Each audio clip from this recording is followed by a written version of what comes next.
What's going on, everyone? Welcome to a very special Renegade pop culture podcast. This is I haven't done one of these free for alls in a while, but this one's special because, of course, to my left I have Brock, Yo! and joining us for the first time in a minute, we've got Keona, Hello! and down below we've got Jacob, the streaming demon. Hello, boys! I'm back! Temporarily. And for those who haven't met her yet, this is our newly minted editor, the crazy lemur herself, Bree. Ho, ho, ho, Christmas deliciousness. And yeah, Oh man, I should have done that. Now I have a machine gun. Ho. Oh, I got machine gun now. Should have done the Die Hard reference. Anyway, we're fine. We're fine. so the only A glass. so the only main topic I had prepared for this show is to talk about all of our favorite Christmas movies and specials. But before we get too far into that, I just want to see just go around the room and see what everyone's been up to lately. Jacob, I'm gonna start with you because it's been a while since we've had you on. Yeah. Well,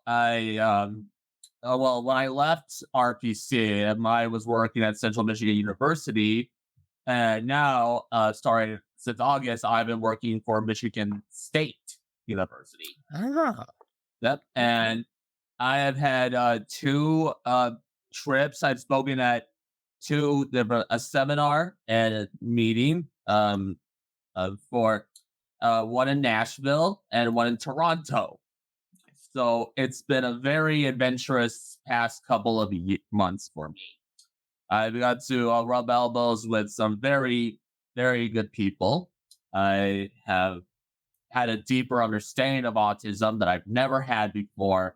The area I'm studying is autism and how autistic people navigate the workplace. For those of you who don't know, and I've had a deeper appreciation of autism that I've never had before I started this job. So it's been an incredibly fulfilling past 2 months. It's been fun. It's just been, it's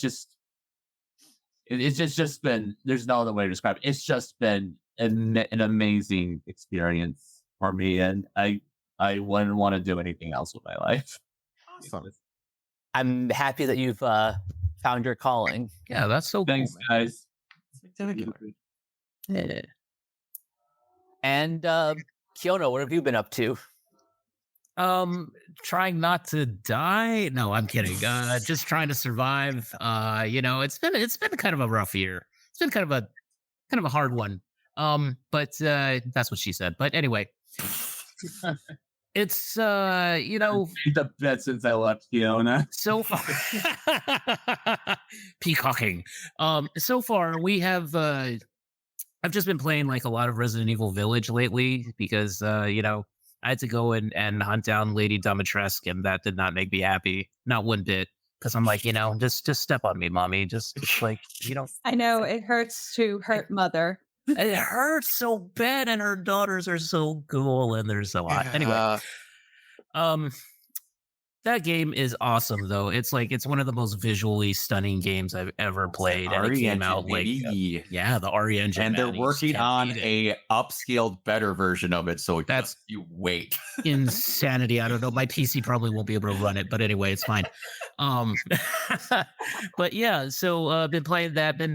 Been trying to navigate through Baldur's Gate 3. My life has just been a lot of video gaming lately. So Baldur's Gate 3 for me, because I'm not a D&D player. I wish I was so that I would understand what's happening in that game, but it's quite good. I love the characters. The turn-based combat makes me feel so not in control of things, and that makes my type A personality come out, and I just get really upset. But anyway, it's fine. It's a learning curve. It's fine. What else have I been playing? Oh yeah, we played Call of Duty Modern Warfare 3. Zombie mode was fun for the first maybe month, and now I'm sick of it. Christopher Judge, definitely he nailed that one. Good job, my friend. And basically that's pretty much it, man. I mean, I've been catching up with some comic book movies as well. Saw Black Adam finally. I know we talked about that. How'd you like it? Saw The Flash, which I thought was, Michael Keaton was in it, therefore passable. A fair assessment. Keona's Yes. review. Michael Keaton was in it. Michael Keaton was in it. So, I mean, the things they had him do as Batman, they finally showed off like Batman 89 being a badass. That's Mhm. so cool. You mean he was never a badass in the Burton movie? No, I mean, yeah, I mean, that's true, but they Well- finally showed off like his combat abilities and everything. I actually have a Michael Keaton fun fact. Awesome. Let's hear it. Okay, so where I work at, the mall, for whatever reason, I forget what film it was there, but Michael Keaton randomly filmed like a phone booth scene in the mall, but it gets crazier because there weren't any phone booths in there. So they brought in a phone booth, Oh my installed gosh. it for like a 10-second scene. That's hilarious. Of course, as you would. That's, He was that's fantastic. That's fantastic, though. Oh, Love it. I just, I love Michael Keaton, so he the only one in my eyes. I think it's something that did drugs. Let me actually look Clean and at. sober. Let's see. You just Google Michael Keaton. Michael Keaton phone mall. Is Alright. it clean and sober? I think that's what it is. Hold on. Let me just see because I read it on like a. That was the role that actually got him the part. Actually, This Yeah, it's Clean and Sober. Yes, Clean and Sober was filmed in the Oxford Valley Mall, which is in Langhorne, Pennsylvania. nice. that was Jeez. that was what got the producer John Peters to convince let's convince the cast in, because that was what showed that he could actually do drama. So for those of you who thought that Batman was his first dramatic role, then No, clean and sober. Yeah, Yeah. man, I thought it would have been Mr. Mom. Tim Burton thought, okay, if this guy can play a drug addict, then he can play a guy in a bat suit. It was a natural transition. Natural transition. Yeah. As one does. Yes. Oh God, I was gonna say something now. I forgot. Comic book movies.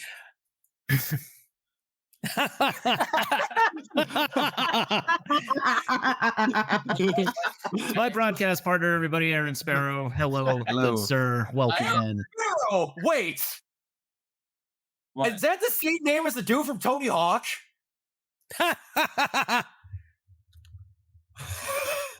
Wait, Or is that Eric Sparrow? I think it's I underground. honestly don't. Yeah, maybe. Well played. Aaron is a friend of mine from Reds community, so it's great to have him here. And I call him my broadcast partner because we're both wrestling fans. So Oh, that became a thing. Aaron. oh, hello, Aaron. So hello, sir. Hello, darling. Hello. Oh, now we're gonna have this whole podcast being British. It's gonna be British. Yeah, he's from across the pond, so therefore, we got to do it. Okay, anyway. bloody white guys.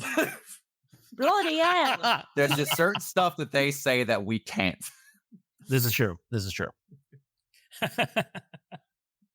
Good morning to you, sir. Speaking Okay, of Britain and all of that, anyone before we go on to everyone else's, sure. go see the movie Snatch. If you want Oh, the best dude. version of all of that, Tuesday, isn't it, bro?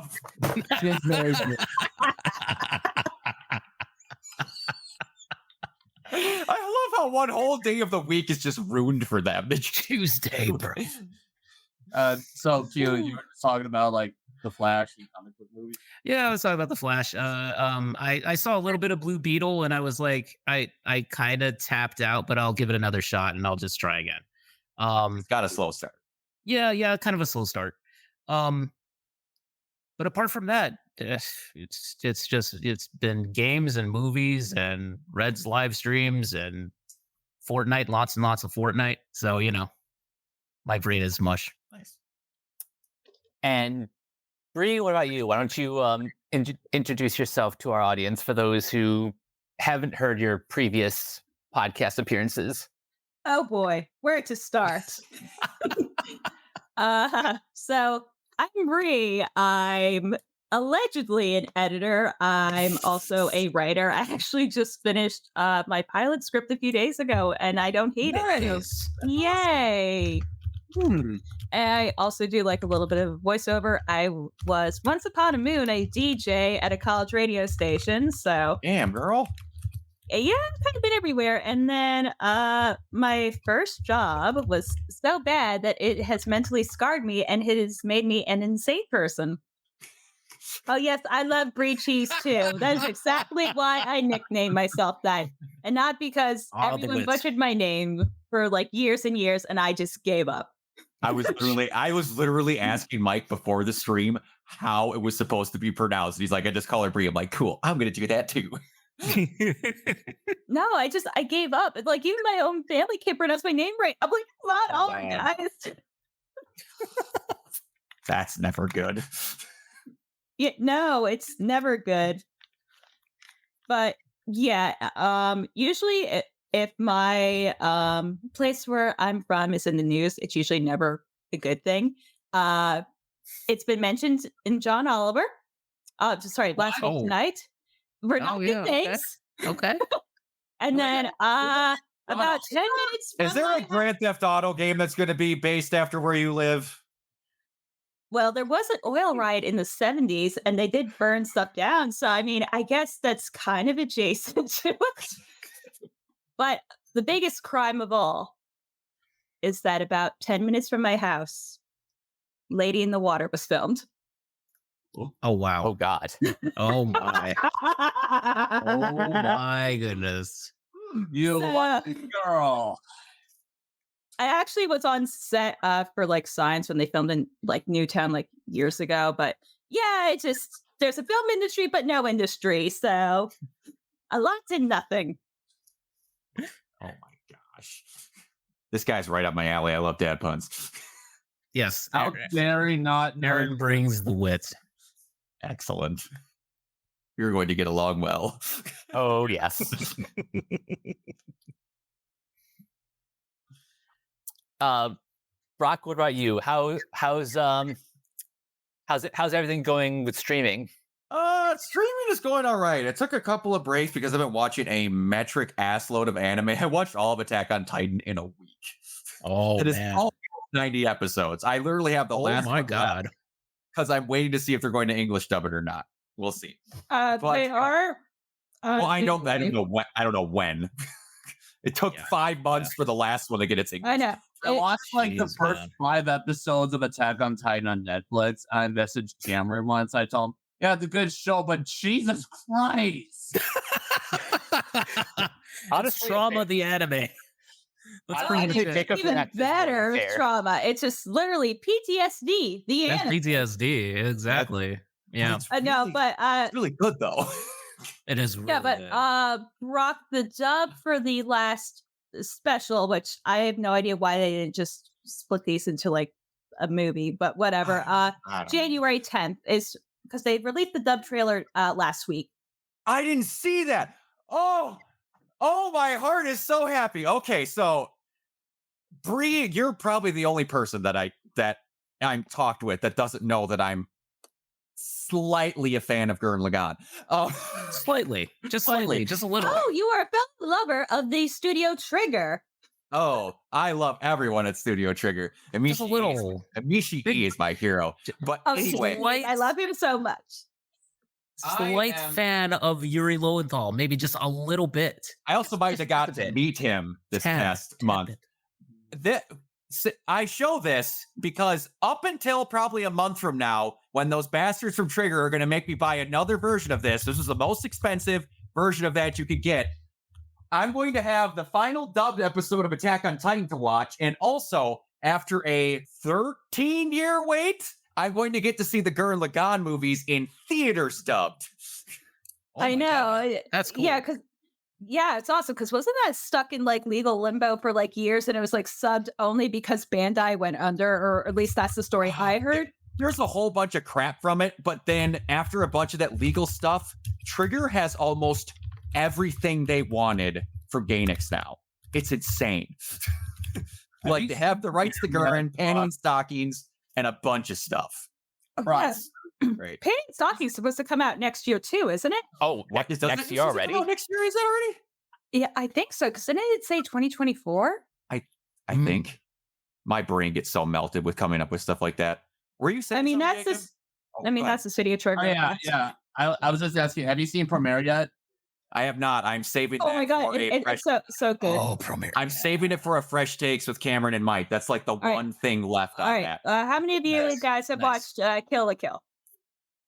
We literally are uploading a fresh takes of it episode by episode right now on my YouTube channel. Oh my god! Like, Well, I've that's seen like, some of it. I have not seen all of it. you know, and I've kind of been thinking about all the anime that I've ever watched, and I just, kind of think about it. I think Kill la Kill is my all-time favorite anime because it's quintessentially like perfect. It's like the perfect balance of like comedy and like just the visceral drama.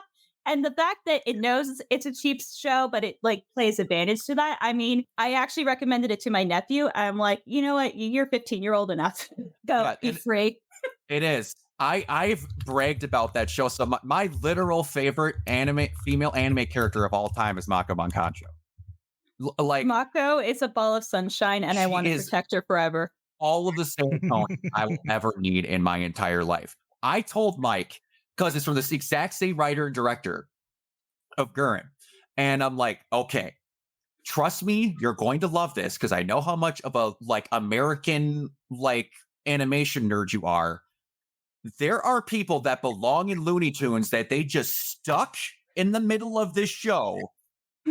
And Mako's one of them. That is a Yep. fucking Looney Tunes character in the middle of an anime. I love it. Once Brock explained like that's the tone that Kill la Kill is going for, I knew this was going to be one of my all-time favorites. Like they're literally Keona. Have you seen anything of Kill la Kill? Yeah, I saw like the first couple of episodes, and I really enjoyed it. And then life just got in the way. Yeah, there's moments where like they'll be Yeah. yelling at each other, and then Oh, a yeah. character will make a giant like claiming thing, and the kanji of the statement will come on the screen below, and then to accentuate their point, they will beat Yes. the character with the kanji that they just got Yeah, from the of course. previous scene. I know. I love that. I love that about that show. I love that they do all that stuff. That was actually my first introduction to Studio Trigger. So it was before I even saw Gurren. It's yeah. And I What was about like, Inferno Cop? I did not even know. haven't seen Inferno I Cop. haven't but seen it. Yeah, no, it's I'm just a lot. I'm interested. Basically, Inferno Cop's an Adult Swim show. Like that's Oh, literally nice. what it is. Like that was their audition to like Adult Swim. Like, hey, put this on because I think a lot of them like their goal was to do like original for an Adult Swim show, which honestly, Jason DeMarco should take him up on that. Just make something stupid. Yeah, but sorry, They should. Yeah. Other than anime, being streaming again, that new God of War DLC is unbelievably good. And one other thing from gaming that I have to say that I've gotten to take a couple of trips, and I didn't know how this was going to pan out, but I had to test the thing for myself. I will tell you full while, this thing is amazing. Oh, okay. This is the Okay. PlayStation Portal. Yeah. I have been states away from my PS5 on a hotspot on my cell phone, and this thing is Uh-huh. played smooth as butter. wow. Oh shit. I've That's had actually friends. really good. I've had friends send me pictures of using their hotspots on planes, and this thing has worked smooth as butter. That's crazy. And then the best part, and I can't wait, it's going to be years from now before it's a regular thing, but because it is literally just a destination for programming, Mhm. that when Sony gets to the point of where they want to do cloud streaming, it can work on that because all you'd have to do is download an app. I already got one once they get to that point, so it's really good. But that description was a Bayletter love story. Other than that, man, I've just been working, gaming, streaming. I've been living a lot of my life at home. That's what a single white boy does. But hey, I'm just a poor boy from a poor family. poor family, we're going to get demonetized. But yeah, no, it's been good. recording stuff with you. Obviously, Kill la Kill is uploading, and the next Fresh Takes is also in limbo. And now I just want movies to be coming out again. I'm excited for movies to be coming out again. Although part of me hears some of the stupidity that's in the contracts for the writer's strike and part of for actor's strike, and I'm like, y'all, you waited to avoid this shit. Oh yeah, Mike, I already know what you're gonna say. Um, yeah, I have lots of thoughts on Hollywood just in general, and all of the CEOs having what's smaller than a peanut-sized brain? No, Micron, I don't know. none. A gnat. Sure, That's an insult to gnats. True. but yeah, True. point is, how Hollywood be dumb, Mhm. and Shit cheese. Size. Not wrong. Not wrong. Not Right, but not only is it that, but the animation inevitably Oh, strike, because at God. this point it's gonna happen, and I'm wrong. like, I wanted to. Yeah. yeah, that's the thing. It's not a matter of if, it's a matter of When. how soon after our contract expires can we get this ball rolling. And also, it's not even that. Like, it's gotten to a point of where not just the fact that Mappa is literally on fire. There is a lot of people that are like senior animators at these places that are talking Yeah. about how in like the next 5 to 6 years, the anime industry might be completely just fucked and done, because the training process for new animators is god awful. And after their generation of animators is gone, there's going to be no one left that like actually Right. cares about the art form. I mean, if you look at the credits on a lot of shows, like how many of those are non-Japanese names? Because like even for like just Bleach, for example, there's a guy who did like a fan animation of Thousand Year Blood War like a decade ago. He's working on the show now. Like he's a dude from Canada working on an anime, because I mean, for a fan anime, that's great, but I'm like, it just shows that they don't have enough native Japanese people working. And, they were already, outsourcing to like South Korea and China for years. Like that's nothing new. Like that's No. been a thing, but it's Yeah. just getting to the point where, Japanese media was, popular, but it's like the last 5 or 10 years, it's become like this $billion industry. And it's just, there's just no way they can have like that level of content, with all the streamers, something just has to give. And here's a great example of that. So the last season impressions that we did for fall 2023, Cameron, Teresa, and I were talking about 35 new as in like not a second season, like new shows. And thank God we only talk about like the first 3 episodes, because I don't know how a normal human person consumes all of those shows like each season. Like So my recommendation list was made. I can't keep up. 35 new shows, not including like second seasons or like sequel series.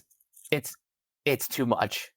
It is. I mean, half of them are like isekais anyways, which I guess that's just going to be, the 2015, 2020s version of Moe, which I guess arguably is slightly better, but still. Is it though? Well, it's like Wit Studios. I love you. I am a DC kid at heart. I love almost all things DC. I do not want this isekai anime. I want you to go back to making Seraph. I mean, I don't know. I don't hate it, but I am slightly curious about that Suicide Squad isekai. to me, it's either going to be really bad, Or so bad it's good. Yeah, or it's going to be okay, but like okay to okay, that was kind of great. I don't know. It's just anytime like the Batman gets an anime, it's always kind of a mixed bag. Well, I liked Gotham Knight. I cannot believe. Speaking of that, Batman Ninja was nuts. I just Well, want to yeah. say That's true. Go ahead, Jacob. speaking of Batman, I cannot believe that Zaslav just let that new Christmas special air on Amazon. Oh yeah, about that. Yeah. Jacob, you just previewed one of the next movies that Cameron and I will be talking about on our next episode, because we are going to be talking about Merry Little Batman. And I didn't know that existed until you just mentioned that. I didn't know it existed until I saw it on Amazon, like scrolling through, and I was like, "What in the world?" Opens Amazon. And that's, is the Coyote versus Acme movies that Todd are going to be talking about all the next animation one? I don't know if we'll bring that up on animation, but we can talk about that for a minute here, because Are they seriously trying to sell that thing for 70 million, by the way? Was that an actual number? that was an actual number. Fuck. I, Oh, he's going to He- burn that place to the ground and piss on its ashes while laughing. Hold on, it gets dumber than that, because we got to back up a minute, because first this was going to be a $30 million tax write-off. Then luckily Michael DeLuca and his other partner at Warner Brothers Pictures convinced them to shop the movie around to other studios. Then they offered it up for 70 million, and there's been no takers so far. They shopped it to Netflix, they shopped it to Amazon. I think they shopped it to a few other places, but nobody's biting yet. well, because they're not insane. Mhm. And it's just frustrating, because first they were willing to eat 30 million. Now they want 70 million, now that like there's people actually interested in seeing the movie. It's ridiculous. And and we all know where this is heading. It's, WB is going to either be broken up or divested, and it's probably going to go to Comcast, which, ooh. Oh. Just thought the guy who like ran like TLC and shit wouldn't care about Warner Brothers' most prestigious brands. Yep. It's just frustrating how badly Zaslav has damaged. He's damaged like the actual company and their reputation. I just watched, by the way, I watched on Max like that 4-part like Warner Brothers 100th anniversary. Documenting all the time, they talk about how for the past 100 years, Warner Brothers was such a haven for filmmakers. Even like Christopher Nolan was a part of that interviews, and then of course afterwards he would go to make Oppenheimer for Universal instead. And yeah, it's just Warner Brothers. Its fall from grace is just freaking unreal. I mean, this is like the AOL days, like max Yeah, to like it really is. 100. It But really the is. thing that honestly terrifies me is that they still own Turner Classic Movies. And have you ever seen that one guy who's like screaming at the cat saying, "I'm gonna get you out of here"? Like, that's what I feel like for Turner Classic Movies. Like, please, Casablanca, I will save you. Yeah. So here's a question: how soon do you think Zaslav will be ousted from the company? I opened up Google to look at Merry Little Batman, and it all went no. And Hopefully sooner than freaking later, man. Hopefully sooner. Yeah. I mean, he's been anyone who shelves like well, anyone who shelves not just one but 3 front like Batgirl and also that Scooby Doo holiday movie. It just no. You have sullied yourself. I don't care that you hired James Gunn to run your DC. I don't even think he just cared. He just went, okay. Yeah, he didn't give a shit. Honestly.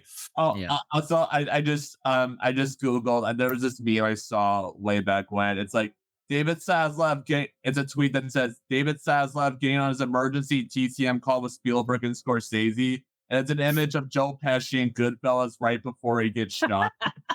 That was my favorite thing ever, where there was media of all that, of like people calling out of Warner Brothers saying they don't want meetings, and they were like, I just think this is drastic. I'm like, if you're going to spend your entire chunk of your life making a project that you're going to just go, Screw maybe making $9 million. We're going to make 30 now and take your dreams and flush them in the toilet, fucker. Ha ha. Why would you take a beating?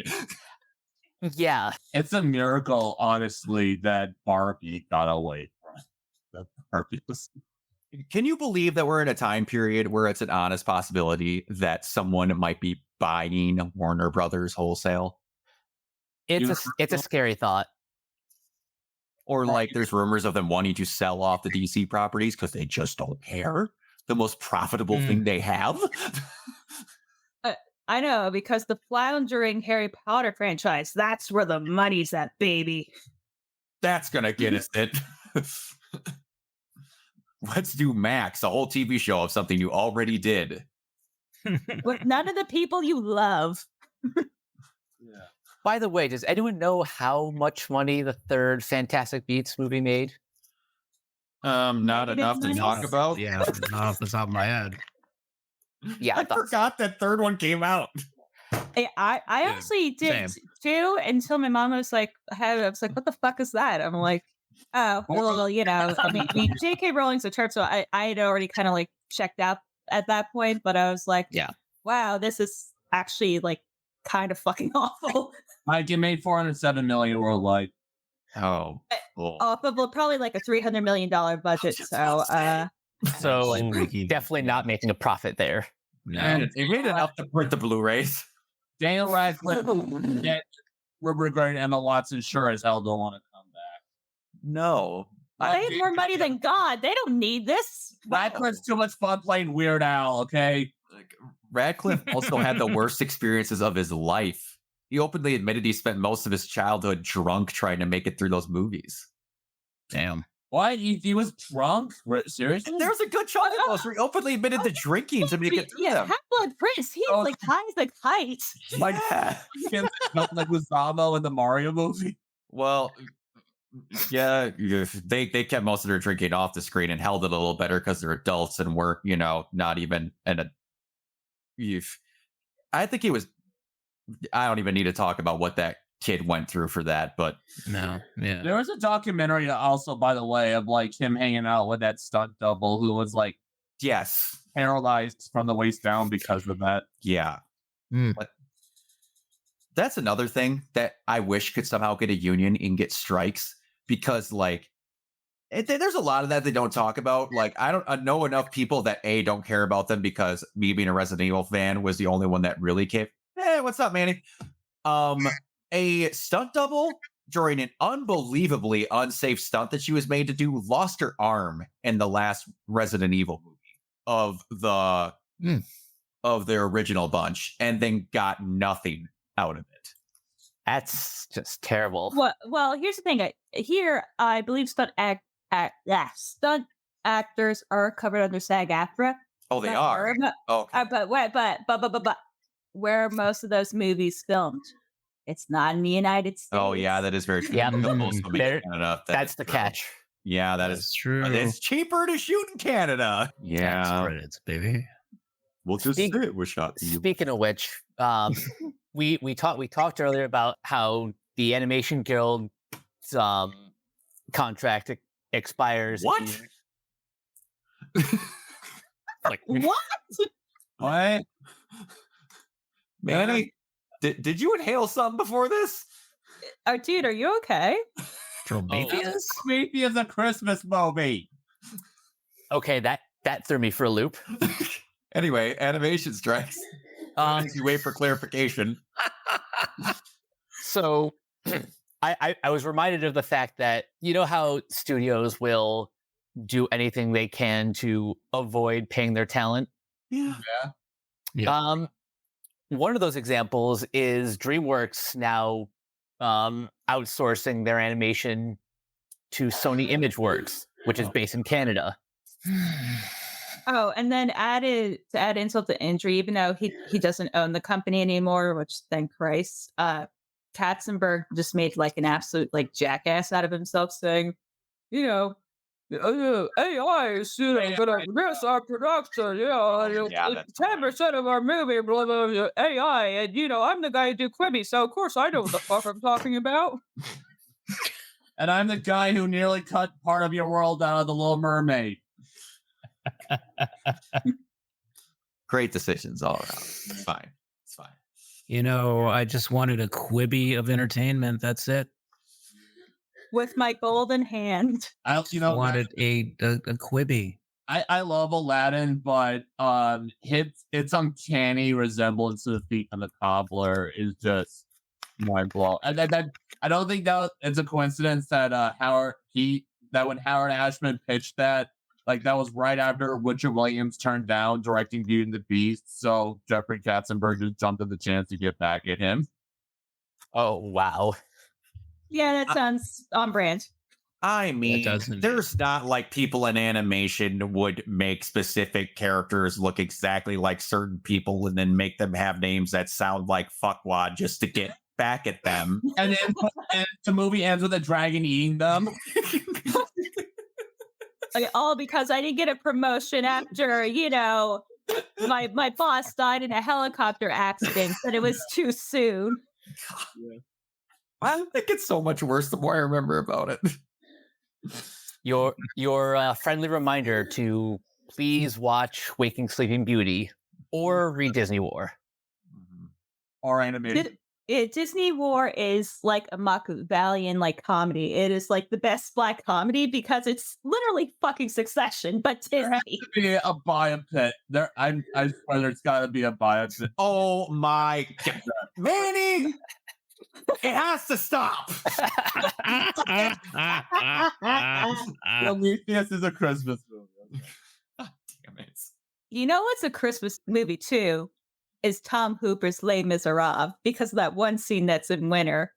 And then Russell Crowe's breaking his neck with the cartoon sound effect. Also, a prostitute. The scene with the prostitute and Santa. Wait, this means Cool Runnings is a Christmas movie. They're in Canada. They're still there. My favorite movie is a Christmas movie, baby. Elizabeth Shaw gives birth to a baby Jesus. You're not wrong, Maddie. You're not You're wrong. not That wrong. was immediately what I thought of. You're not wrong. And that one engineer is supposed to be Jesus, according to what's his face. I can't even think of his name. He's a really famous director. I should think of this. But is the engineer Skimbles Shanks the railroad guy? Talking about Ridley Scott. Yeah. He's the only guy who does not believe in creationism to make multiple movies that really look like creationism. I mean, yeah. It's kind of frightening. Scrimble sheets. It's a little bit weird. And you know what? Here's the thing about just me and cats. Like at 6 years old, I already had like bad vibes because when I was little, I used to watch the Barney movie with like the magic, like gay rainbow. I know what you're talking that came from the egg. God. And then it had like the pro shot in it. And then even back then, I was like, I don't like this. This scares me. I don't know what it is, but it does. And then Mandy, I actually 9 agree with years this. later, all my, fears and all my paranoia was validated. I was like, oh God, this, I had a music. it reminds me with human children's faces. I- Is Oh, Cats the only geez. movie to get DLC? Or I got to point out, I had a music teacher who loved Cats and would have us, the whole class, watch the movie on stage, like on the. yeah, the good one that's actually watchable, and it also Well, good. That's racist. kind of a stretch when it comes to Cats. well, Musical is just. I mean, look, Cats is basically just a chorus line, but with cats. That's literally all it is. Wow. I've never heard anyone succinctly describe cats like that. Pretty sure that was like one of the influences too. No, that makes sense. Yeah. That makes a lot of sense. Which works on the stage, but it's a movie, which is why I'm like, I don't know how the version that exists, unfortunately, got made. Like even like the Spielberg one, like even though it was animated, I was like, because it's kind of hard because Cats is written distinctly to be like a stage show, not like a straightforward narrative. It's supposed to be a musical review, which if you're trying to play to people who half of them don't understand English in the New York Broadway tourism, that's fine. That's great. But I'm like, the Cats out of that context. It's a fucking acid trip. Like Starling Express makes more sense than Cats. What sucks about Spielberg's Cats movie being scratched is that we could have gotten Scratched. Nice one there. That was a good pun. I'm sorry. I'm sorry, Brady. What did you say? You said it got scratched. Oh, I just said scrap. It sounded like you said scratched. No, I said scrap. I said. Anyway, continue. Okay, I said scratch. By the way, again, scratch was because we could have gotten Tim Curry as McCavity. Oh my god, that would have been amazing. That would have been great. Yeah, and he would have been more scary than when he was. Yes. His weird flesh-colored fur. True. Or Taylor Swift, like. Man, I'm just saying, I've seen the entirety of Attack on Titan, and nothing in that was more scarier than that Cats movie. I've seen human you are cats turn into absolutely yo-yos. I saw someone on Twitter said, "This is T.S. Eliot's punishment for being an anti-Semite."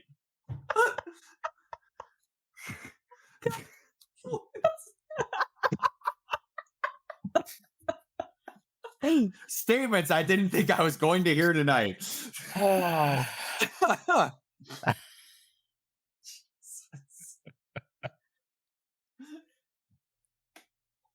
This is your brain on Cats. This is your brain on Cats. This is your cat. I also heard stories of that trailer being shown before the Lion King remake and kids running out of the theater crying. I could see that. You think that you mean they're not going to see anything better in the Lion King remake, so they just left? Yeah, That's plausible too. This is true. I mean, the cats aren't going to look that good in the Lion King. yeah. I still have a hard time believing that thing got made. The mice with children's faces. Yeah. Yeah. And then, Rebel Wilson and James Corden did the whole Oscar things, like just throwing the whole VFX team under the bus, even though it was obvious that funding got cut. Good times. Hooray for Hollywood. Yeah, there's a time when you can tell there was no budget and an animation studio or a VFX studio didn't give a shit. Also because Tom Hooper's a fucking idiot and refused to use mocap suits, even though it would have been perfect. I didn't know that didn't happen. I did not know that didn't happen. Okay, so let me tell you about digital fur technology, as Tom Hooper calls it. So basically, they had them on the sets. So the sets were real, and they built it to weird scales that don't really make sense for cat, but that's besides the point. So in order to keep it real, as they say it, because Tom Hooper's, again, a moron, like he did Les Mis, instead of having them dub over a voice track, he had like overhead mics so they could sing live. So I guess they did that again, but instead of having them in mocap suits, basically what they did is that they hand tracked and keyframed all the fur. This isn't your face. Are you fucking kidding me? That might be the worst thing I've ever heard in my life. And you wonder why many different VFX houses are starting to unionize. Well, exactly. So instead of it, mocapping and like, okay, the animator fixes the keyframes and the finalized animation, they had to basically essentially rotoscope, then keyframe, and then do like fur simulations frame by frame. And mind you, probably on a VFX budget that's probably only like $30 million or less.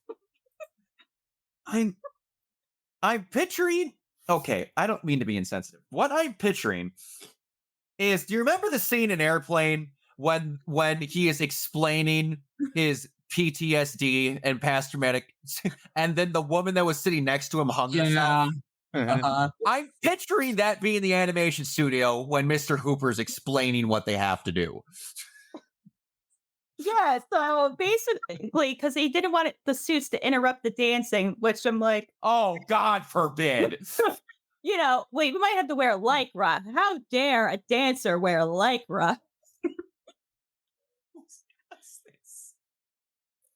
Well, the good news is Tom Hooper will probably never be allowed near a musical again, so we could at least rest easy knowing that. Thank I hope God. he's never allowed near a film set again.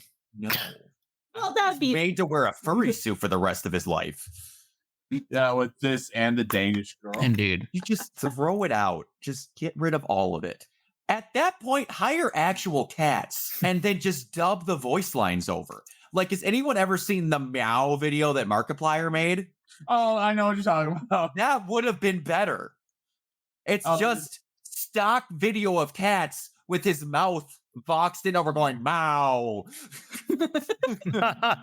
They did that with a dog called Wolf and a horse. Uh, Nate. oh. or did what they did with like Hocus Pocus. I mean, that movie's like over 30 years old and that still like holds up. They had like a cat and they just digitized its mouth. Yeah, I didn't know. I haven't seen Rebel Moon yet. Rebel Moon's pretty good. All I saw was a Rotten Tomatoes score, and I haven't touched it yet. That's not saying I'm not going to watch it because of that. I'm just saying that's all that I've seen. First of all, I refuse to believe that it's objectively worse than Batman v Superman. I mean, I'm not exactly a Snyder fan, but I refuse to believe that could possibly be a reality. Okay, I'm one of the ones that like I don't know how to take takes on Snyder because like I'm one of the like 4 people on this planet that like Sucker Punch. So I'll join you in that, and I'll say I didn't hate it. Okay, not saying it's a technological masterpiece that should be put up on the Mount Rushmore, but I liked it. But it was fine. Yeah, Yeah, for what it was. but yeah, and it's like here's the thing. It's the Owl movie. Oh, okay, Guardians of the Gahul. Yep. Guardians of the This, Gahul. this to me, your enjoyment of Rebel Moon is going to be how much you like Zack Snyder as a director. Because this is probably going to be the most Zack Snyder thing that's ever made. Because he's his boss. Yeah, exactly. So,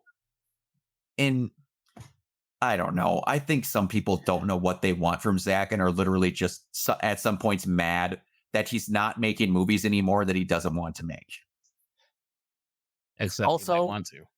Also, this is actually the thing that bugs me the most about how Netflix is handling Rebel Moon. That they didn't give it like a wider theatrical release before it hit streaming. Aren't they also making like a different cut? I was getting there. Mhm, Okay. mhm. So there are 2 versions of the movie. There's the PG-13 movie, and then there's the R-rated, like, uncut director's cut. I seriously doubt, though, that this is a Justice League situation. What the differences between the 2 cut is night and day, though. Actually, that's the thing. This time it feels a bit more, I guess, manufactured. That the R-rated cut is like Snyder filmed at least like 30 minutes of like extra material specifically for the R-rated cut, while we have the PG-13 cut for I guess the 4 cities that get to screen this in theaters. I was just about to say it's That's really gonna stupid. say. It's not more. Now that you say that. Yeah, I was going to say, because I thought the PG-13 cut and the R cut were both coming out on Netflix at the same time. I didn't realize it was getting a theatrical cut too, because I'm like, that'd be like stupid. Like the PG-13 for the theatrical cut, okay, I get that.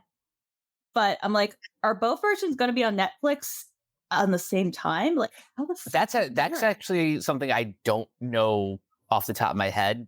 I just think the concept of having 2 different versions that are both essentially streaming exclusives is dumb, because the whole point of streaming is that you have more creative freedom.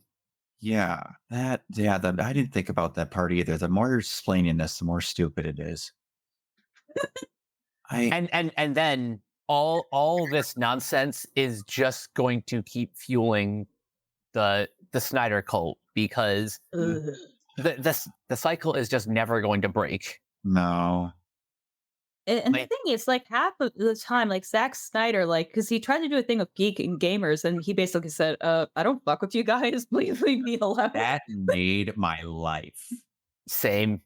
That was fantastic. And the like 2 days they lost their monetization from YouTube.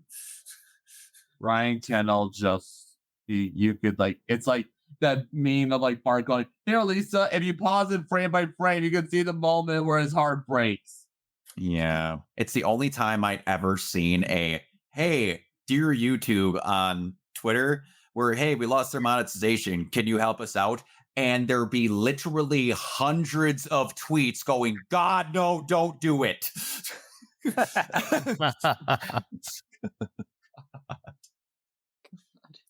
PG-13 cut.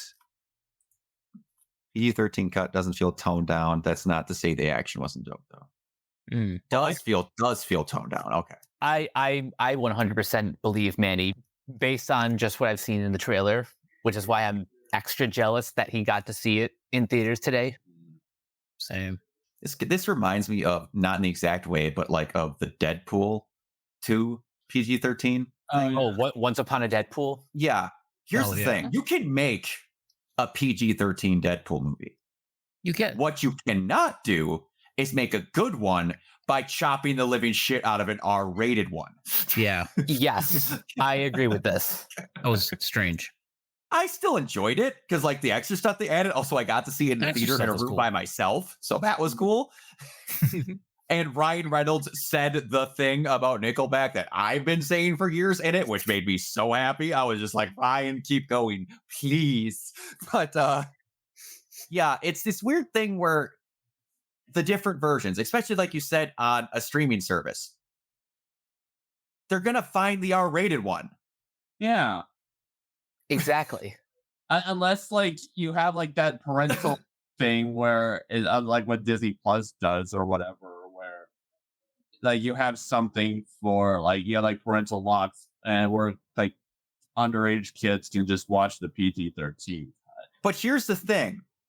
In most of those parental locks, it's for ages below PG-13. Exactly. Yeah. Also, what child under 13 is going to be interested in Rebel Moon? And then maybe kids are like Star Wars or something. Like, This movie exists for like people who like Zack Snyder. yeah, that's really kind of insane how true that statement is. It's literally Zack Snyder didn't get to make his version of a Star Wars film, so he's making a universe. I don't know what it is, and it's probably not accurate, but just every trailer I've seen, it just reminds me of Jupiter ascending, and it just makes me angry. I create life. If God, you want to know what it kind of it created, it there was parts of that, but also that what was that Dane DeHaan movie? Valerian. Oh, Valerian. Oh God! Oh, dude, I haven't thought of that in a while. Yeah, might be a Doctor Sleep situation where the regular cut is good, but the extended cut is better. Oh, the director's cut of Doctor Sleep is amazing. I did not see that. I heard something similar, kind of. I don't know how similar this is, but like with Ridley Scott's Napoleon. Yes. That's actually a great example. So in theaters right now is, a standard 2.5-hour version of Napoleon, but coming eventually to Apple TV Plus, Ridley Scott is doing. Yeah, Ridley Scott is doing a 4-hour director's cut of Napoleon. Yes, I get to see more cannonballs shot at pyramids. Yeah. And I love also how they were just kind of like, yeah, we don't know if that happened, but it looks cool in the movie. That's my favorite type of On accuracy. So basically, it's Exodus, Gods, and Kings, Ridley Scott. No, I wish I got a 6-hour cut.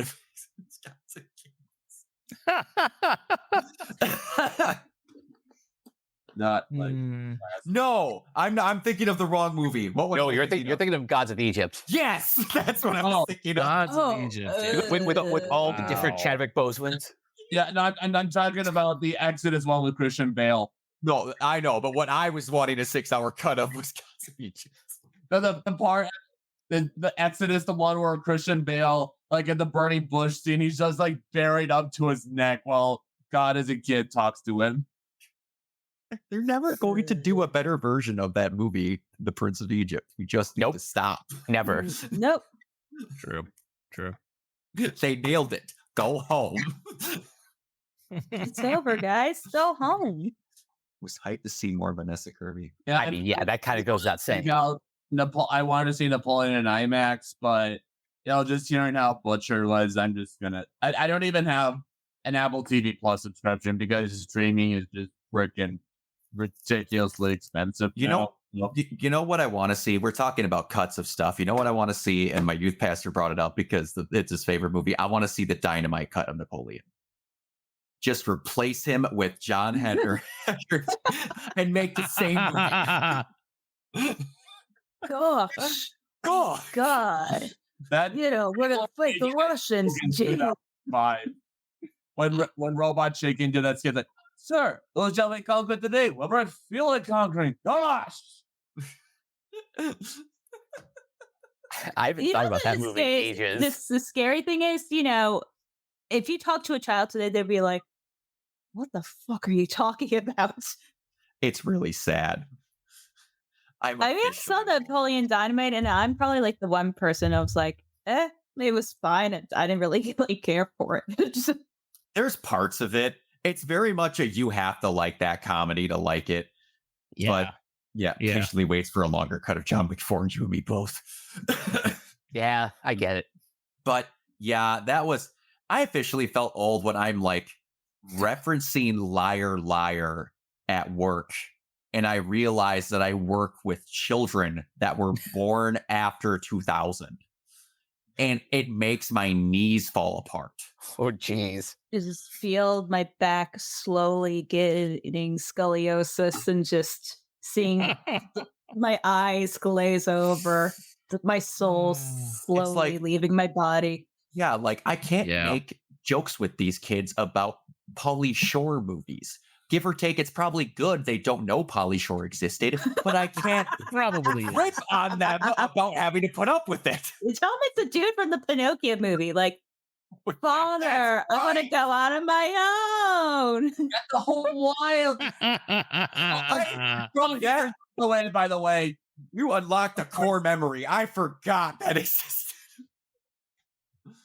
Look, Yeah. my only thing with Pauly Shore being a kid is I watched a Goofy movie. Like that was basically it.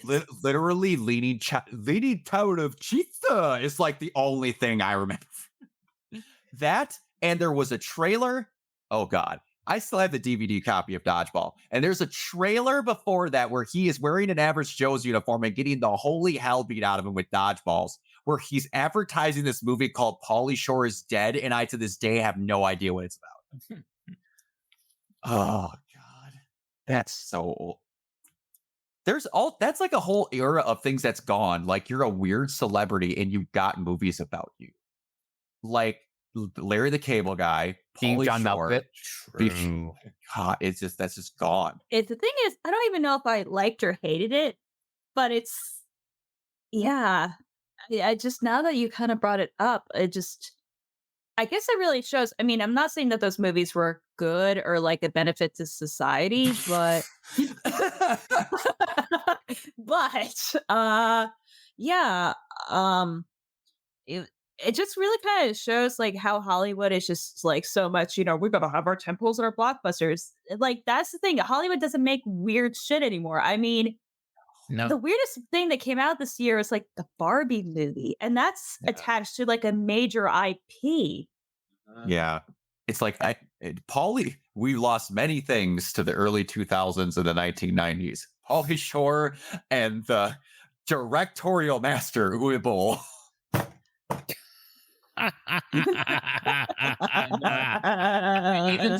even this year, like even major brands like Indiana Jones and the DC movies have all like cratered at the box office. Well, Indiana Jones cratered because they had COVID protocols and it cost $300 million.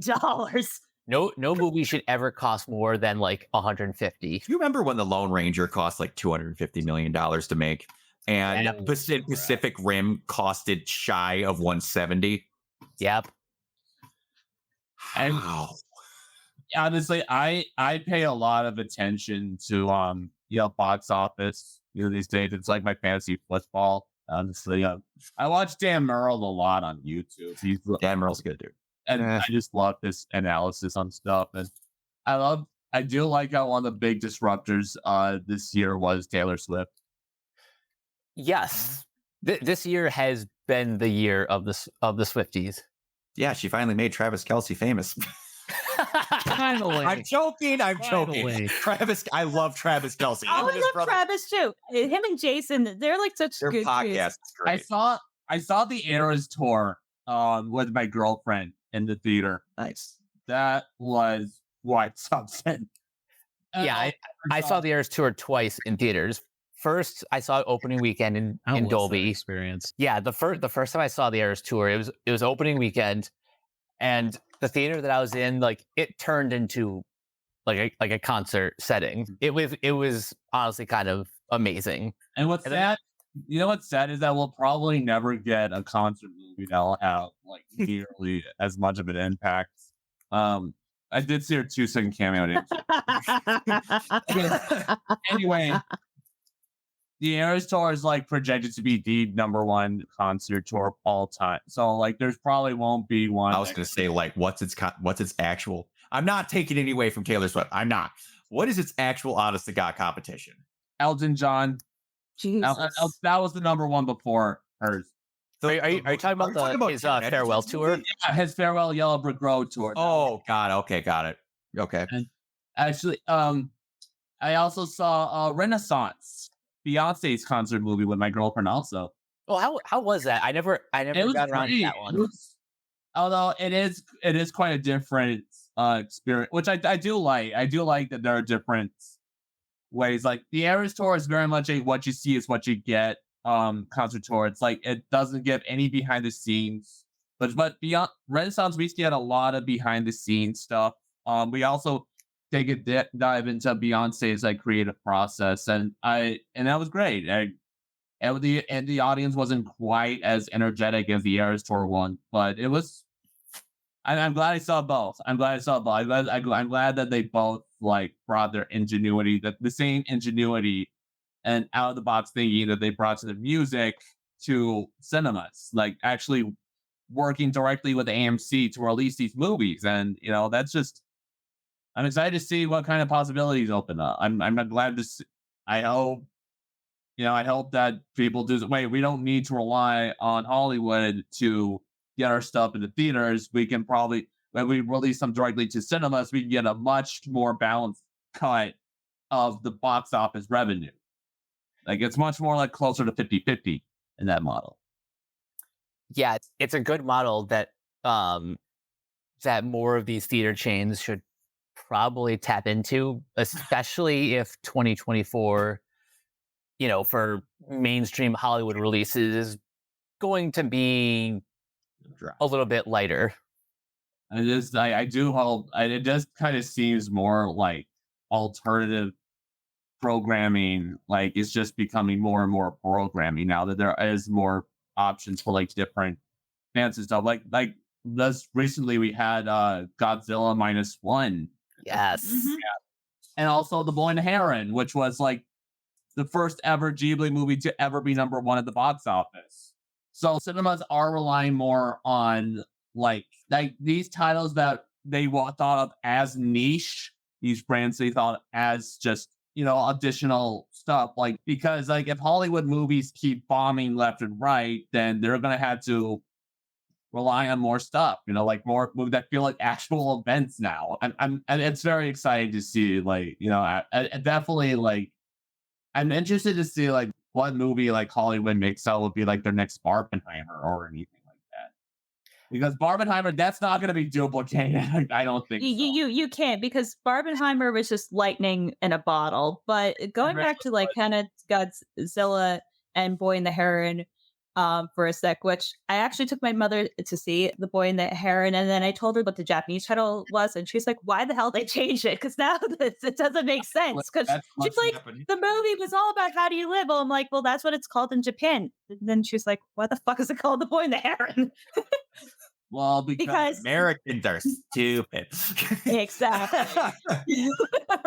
But yeah, but that's like crazy that I know G Kids is distributing Boy and the Heron here, but it's a Toho movie in Japan, and Toho distributed Godzilla here. But it's crazy. Both of those movies are getting major expansions this weekend. Like that doesn't happen. Movies don't keep getting screens and screens. And if you think that we're gonna get another Barbenheimer thing, go see how Saw Patrol did. Yeah, they tried to manufacture that and it failed miserably. Fucking what?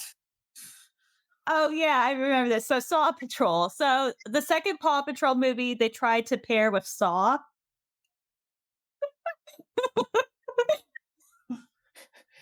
I can just see Brock's brain just leaving his God, fingers.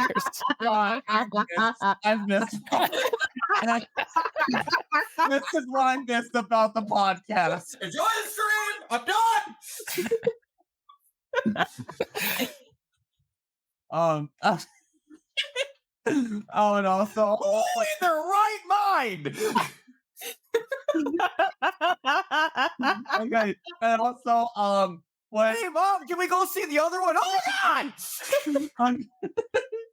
So, also when they announced on the Eras tour that the Exorcist movie, The Exorcist Believer, was already scheduled to premiere on October 13th, but then And that it got the whole game, and then they released that. So briefly, there was going to be like an Extra Swift thing.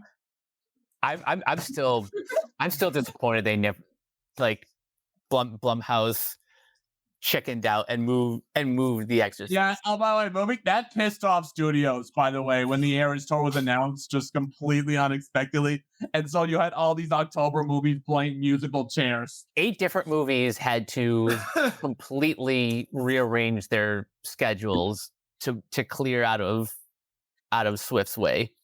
Yeah, and they just announced today that that on the same weekend, Joker 2 and also Whitebird, A Wonder Story. I wonder if there'll be a weird double feature about that too. Oh God. I just, Have y'all ever played or heard of the movie game? no. I think I've heard of it. It's something I would actually like if we could configure a way to do a group of us playing it, because I have it, a group live stream. I think it would be freaking fun. And it's Wise reminded me of this, and it's one of those just brain triggers with me that just gets serotonin, where you get two movie descriptions and you mash them together, and then phonically the titles have to link. That's what the answer is. Like, I can't remember what the description of it was, but it's Black Panther Hurt Locker. There's a bunch of them like that. And that was one where you just did Saw Patrol. I'm like, that works too well. That shouldn't. Oh, I want the t-shirt for Saw Patrol. it just be a dog with no limbs. By the way, No, it needs to be the head dog rolling out on the freaking little thing with the mask. Oh God. Just have him say, "Hey, I don't know why I was about to do a Mickey Mouse impression. Hey guys, you want to play again? you have to make a decision. You have to either solve your legs if you want to live, or you get your head blown off." Oh boy, Manny's got a good one. Remember when Shazam 2 and Avatar 2 were coming out on the same day? Yeah, it's really fair. Avatar 2 would have suffered. Oh yeah, James Cameron would have only made $2.8 billion. why was Instead of 2.9. when Star Wars: Rise of Skywalker and Cats came out the same weekend? Oh God, I don't even want to, because I don't know. I don't know which one I was less excited for, Cats or that new Star Wars film. I didn't even like hate Rise of Skywalker, so I was like, okay, that was fun. I just don't get mad enough about Star Wars to care. It's not even like I was mad about it. I was just like, I wanted to like a movie. And then I got to watch some scenes where Billy D. Williams got drunk and stumbled onto a Star Wars set. Yeah, that happened. He had the right idea. Yeah, honestly, I mean, that's the only way that could have gone down because they clearly didn't have like a plan or vision other than make Star Wars. So No, I'm now starting. Now the actors are starting to actually not care enough to talk about scrapped plans. And Adam Driver went off on one about what he signed on to do and didn't get to do. I was getting to that. Oh, What Driver was describing was basically his arc was going to be the opposite of Vader's, where he was not going to be redeemed and he was going to be like full leaning into the dark side. yeah, where Vader was iffy at first and fully committed, and then went to being the most least committed to the Force, where he was going to waffle at first and then be basically a Nazi at the end of it. That would have been better. We would have. Then that would have actually made sense with what they're setting up because they act like Ryan yes Johnson made all that. I'm like, Kathleen is Kenny, J.J. Abrams, like they set this stuff up. Colin Trevorrow getting inspired because Colin Trevorrow just isn't a fucking good director. And everyone was like, we made a mistake, so let's make a bigger mistake. Let's wind it back and just copy a bunch of stuff from Endgame. But do it worse. Let's send all of them through the narrowest path so we can barely fit one ship, but then there was 600 that made it through. And let's not understand how rust and tidal waves work to make a dagger line up to it. I'm sorry. I just... Anyway, Christmas movies. Yes, let's. Oh yeah, that's why we're here. Yeah. Yeah, let's talk about Christmas movies. We'll switch to a more happier topic. Yeah. Keona, I'm gonna start with you. What are just some titles that are in circulation every year? Well, not a huge Christmas person myself lately, but of course, you got to go with the classics like It's a Wonderful Life. I do love that movie. The romantic side of me loves that movie. The sappy side of me loves that. There's of course there's like Jingle All the Way, Arnold Schwarzenegger, you just can't beat that. Phil Hartman, excellent. Even though again cheesy, but it's fine. It is what it is. That's part of Christmas though. Yeah, true. Christmas Vacation, funny, very Oh funny. my God. Yeah. A comedy of errors. It's a comedy of errors, just like my life. I also Electrocuted gets me every time. Oh God, that is just I can't even. I have my favorite thing about that whole just A Christmas the Christmas Vacation. There has been multiple times I'm a lead at work, and anytime I jokingly bitch out an employee, I always end up with God. "Holy hell, hallelujah!" Where's the Tylenol? You mentioned a Jingle All the Way. That just made me think about this tweet. Every 90s movie starred Arnold Schwarzenegger playing a guy named like Howard Smith, a lifelong Minnesotan whose huge muscles and heavy Austrian accent are completely ignored. Yes, exactly. Yes, Well, that's why actually, True Lies is my favorite Christmas movie. Actually, going back to Christmas Vacation for a sec. Yeah. It's probably the cool scene. Oh, God, I forget what the model saves. That was probably like the first time I went, wait, am I not straight?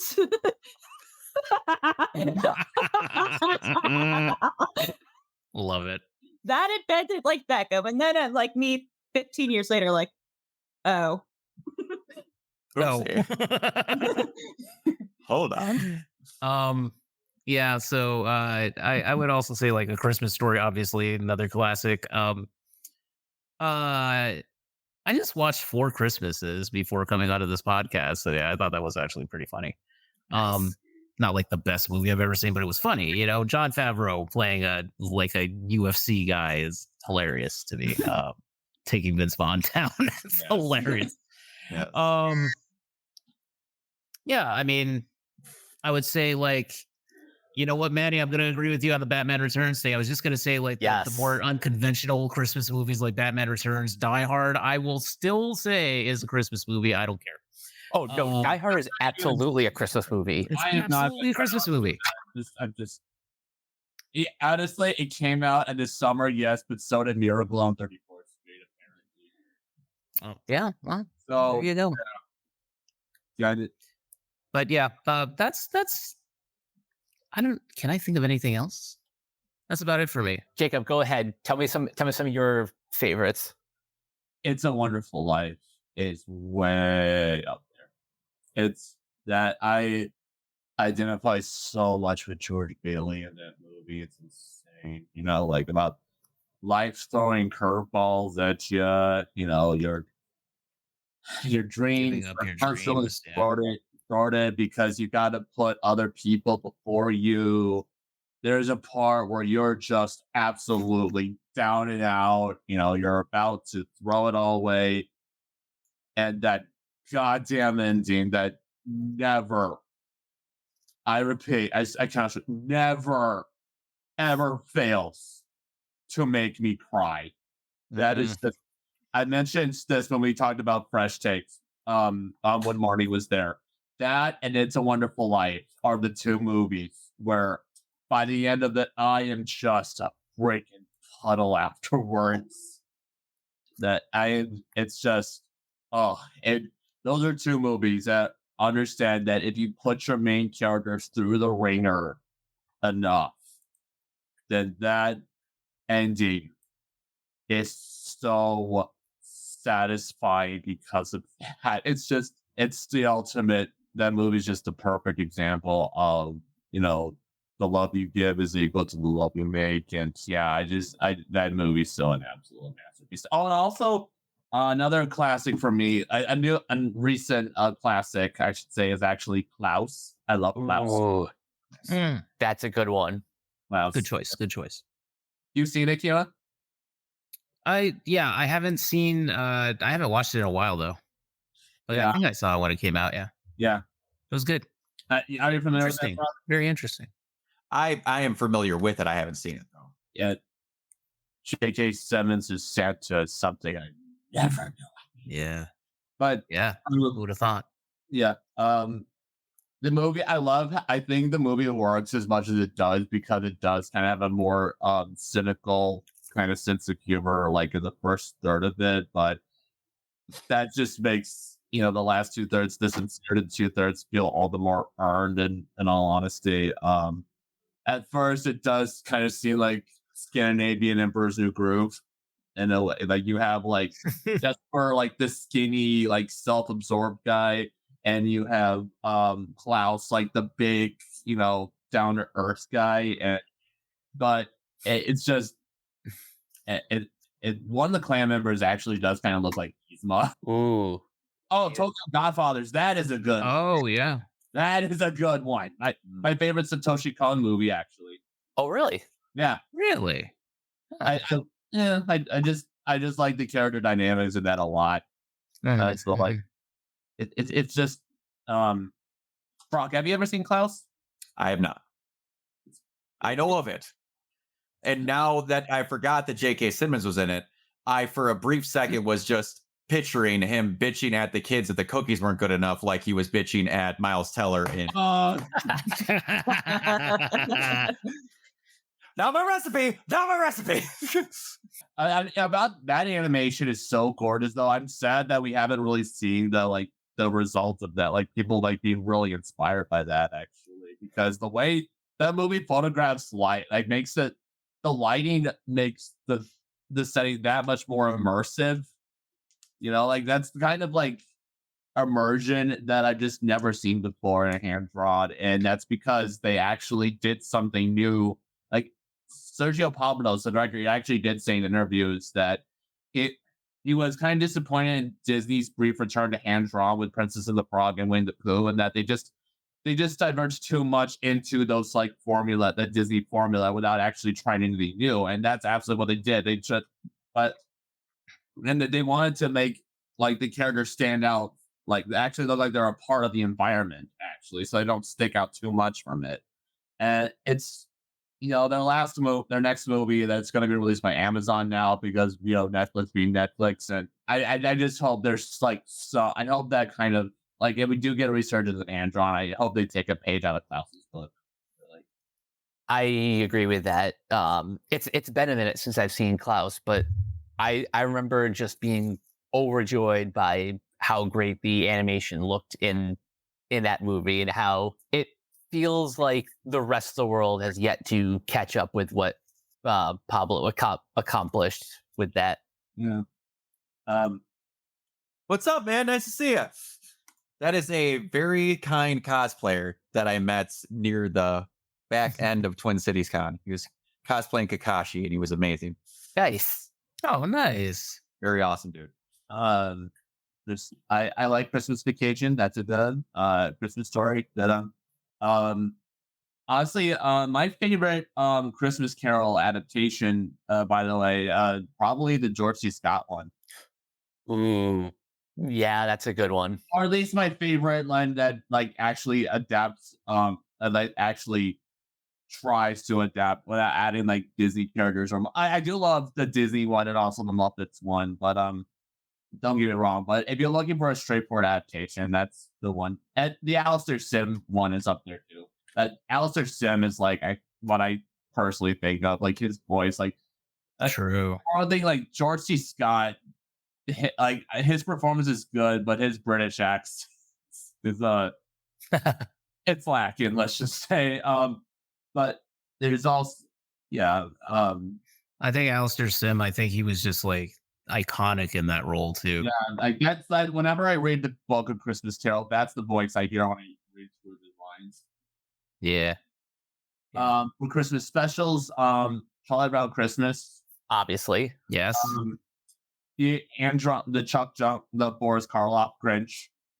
Yes. Yes. My favorite Rankin Bass one is actually Santa Claus is Coming to Town. Yeah. I had that one on VHS. I had that, The Year Without Santa Claus, and Rudolph the Red-Nosed Reindeer.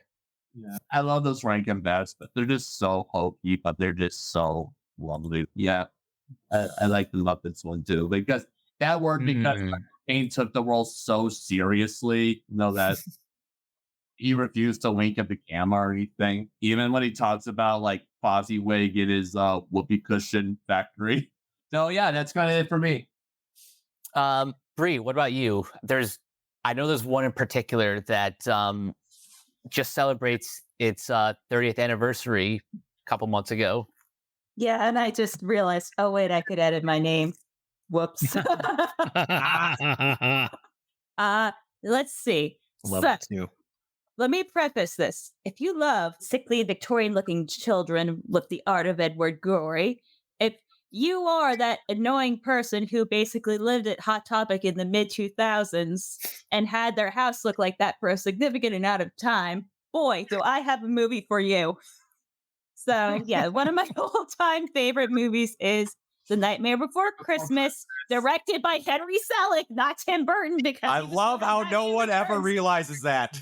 You're right. You're absolutely right. First of all, Henry Selick has gotten such a raw deal, and he's like such an awesome dude. I really hope he keeps making shit, and I'm glad he kind of got like a second chance with like Wendell and Wild, even if that's not everyone's like favorite movie. But I'm like, but even then, it's still probably going to be like a Jordan Peele movie. I'm like, which it is, but still, I'm like, God damn it. But anyway, The Nightmare Before Christmas is basically like the perfect satire of like Rudolph the Red-Nosed Reindeer, like the Grinch, and it just, to me, it's the perfect length. It's just the breezy 75 minutes. It's straightforward. The animation is gorgeous, and then if you're an animation something, it's actually one of the first times Pixar got involved with Disney because Pixar used their optical computer to do some of the effects animations. So a little bit of trivia there. But I always liked that it was influenced by Edward Gorey's art. If you don't know who Edward Gorey is, he was an artist. He clearly influenced a lot of people, like just Tim Burton, a lot of like ink sketches and, again, the sickly looking Victorian children. If you've ever seen like the skinny guy and the umbrella, I mean, once you've seen his art, like it immediately Yeah, it's yeah. gonna click off. But no, it has a lot of voices. You've Chris Sarandon as Jack, Catherine O'Hara as Sally, which I feel like a lot of people kind of forget that part. And Yeah. then William Hickey, who is also in Christmas Vacation, is Finkelstein. But this is probably like the one movie I can honestly say I have watched at least 500 times. To me, it's just pure bliss from beginning to end. It's like come and go easy. I actually did Haunted Mansion Holiday like a couple of weeks ago for the second time when I was over on the West Coast doing Lightbox and stuff. But no, I love this movie. I love this universe. And I hope, other than the two canon sequel video games, they never make a sequel for this ever again. Mhm. Mhm. I agree with that. There was a time where I was absolutely obsessed. I was so honestly what I love about I mainly love Night Before Christmas just because of its sheer simplicity. And honestly, it feels more like a fairy tale to me than like most other Disney movies that actually were based on fairy tales in the 90s, actually, which is kind of weird to think. But mainly because it's mainly all about the characters and the visuals and the sheer creativity that unfolds on screen. And I did see it re-released in 3D, and I cannot confirm or deny singing out loud to all of the songs in it. Like, not an exaggeration, every single one I sing aloud. I didn't see it in 3D, but I saw it. You should see its 3D transfer. It's so good. The next time they do a re-release, if they do one as big as they did for the 30th anniversary, I should probably give that a watch. But I did go see it in theaters the week before my birthday, and yeah, it absolutely holds up. Any other titles that you have aside from Nightmare Before Christmas? Well, someone already took Christmas Vacation. I mean, yeah, I like me some Charlie Brown. Mhm. And, I'm not much of a horror nut to say like Krampus or whatever. I kind of go like back and forth. I don't love this movie, but I can't say it's not Christmas if I don't watch Nightmare Fuel Jim Carrey Grinch at least once. Yes. True. Brock, I guess that's a perfect segue into your favorites. The Jim Carrey Grinch movie, I watch at least 3 to 4 times every Christmas without fail. I can see that movie 100 times a year and I would never say that. Everyone in that movie was casted perfectly. Jim Carrey, even though he had to go through go through actual CIA torture training to go into that suit, nailed it every little bit. All of it's great. And I forget every time that Anthony Hopkins is narrating that until I watch it. I'm just like, wait, what? But That is him. yeah, and you're also right. how there is a swingers party going on when the Grinch is found. All the keys in the bowl. There's a lot of that just little inappropriate humor for kids that they just throw in there because they can. A family picture. It is. But I also have to, because I opened up Google just to see what Google would consider Christmas movies. There was 2 out here that I didn't think of, but I guess winter happens in them. Was Shazam Yes, technically it is a Christmas movie. and Edward Scissorhands. Ooh. Not saying either of them are on my list, but I just had to see what Google thought because, there's a bunch of the other ones on there that, of course, happened during that time.